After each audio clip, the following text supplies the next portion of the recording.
Hello, this should be an interesting one. You saw the post earlier today. It was a quote by William James. There is but one cause of human failure, and that is man's lack of faith in his true self. It's interesting. What the heck is the true self? Oh, that's a question for the ages, isn't it? Here's the best I've got directed towards that. I don't know that there's anything that can be simply said that this is the true self, but where I've felt as if I'm closer to getting to my true self or harnessing the power of my true self or whatever else you want to say, it's been facing discomfort most of the time. Sometimes it's facing actual fear, but you could say it's on the range of fear either way, whether it's mild discomfort, nervousness, or flat out panic. Facing any of those things and continuing to move forward. Some people call it strength of character. There's something you get from that that doesn't go away. And you don't want to go around deliberately terrifying yourself to achieve superpowers here. But if you look at your life, there's probably lots of boring things you just don't want to deal with. What about those things? Would it be a little bit of discomfort to just face, you haven't got to fix everything in your life, or just pick a thing or a couple of things? Fat loss could be one of them. But when you just look at these things that are staring you in the face, usually it's those things that you're trying to avoid the most that are going to give you the most strength when you overcome them, when you face them to the degree that is required for you to actually take steps forward. A lot of people want to be like Superman with this discovering the strength of the true self or the hidden self or whatever. I'm an alien. I'm secretly from another galaxy. I've got super strength and super speed. I can see through walls. Ooh, there's a lot of potential for misuse there. But that's what they want. The point being, we want this incredible experience, and usually things tend to be subtle, at least compared to our Superman-like expectations. But I've wanted to be that. I've wanted to be Superman. Any field, any new place I go to, new skill I'm trying to learn, whatever it is, new job, I always want to be the superstar. I always want to be the gifted guy, the guy that just gets it, or the favorite pupil, the extra talented person. And what I've learned, what's closer to me seeing the power of my true self or harnessing the power of my true self, is accepting that I've got to build it from basic building blocks. I've got to start with something simple and do the uncomfortable thing of not just chasing some shiny, exciting thing, but do the uncomfortable step by step process of getting consistent with something simple. And then once I'm consistent with something simple, I can build on top of that. Give it some time and I can build on top of that. And I've gone a long way in a few different areas just from that, just from accepting that I have to start with something simple. And that's overcoming a fear. It's overcoming some discomfort. It's overcoming the temptation to just follow whatever's popular or whatever the neat new workout or whiz-bang diet is.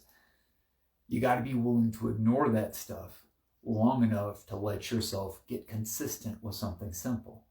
And then once you've got that, you might learn something from the whiz-bang diet or workout. That might be a part of what teaches you about the next step you want to take.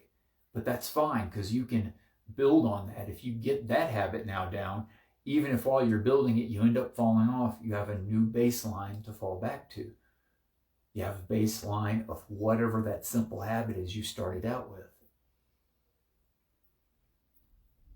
One of the most powerful things that happened for me was when I realized I was a glutton or had gluttony. I don't know how to describe it, but I had been avoiding the idea of that for over 20 years.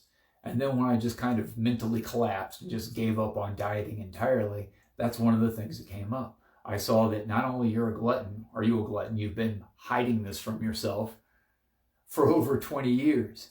I felt ashamed. I felt embarrassed. I felt like an idiot. It was not a very high point for me, but that was one night. It was one very unpleasant night of accepting that there's this, what I call deep patterns or hidden patterns, that I had this pattern of gluttony. The next day I felt lighter. The next day I just wasn't worried about it anymore. It's just, I could have a lot worse problems. This one's not so bad. And a few months later was when I saw the documentary that gave me the 100 grams of carbs per day idea, and I tried it out. And that's when I lost 28 pounds in 30 days. Dramatic change is possible, but people try to go about it the wrong way.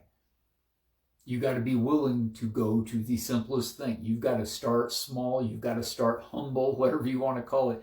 You've got to start simple and move from there. And the crazy thing about that willingness to start with basics, also just to recognize where you're at. If you've had something and you've yo-yo dieted, or you've been on and off exercise programs and never been consistent with anything, there's something else going on there. If you begin to see what that is, you're going to have a clearer idea of what you're dealing with. And when you move forward, you're going to be much more effective with it.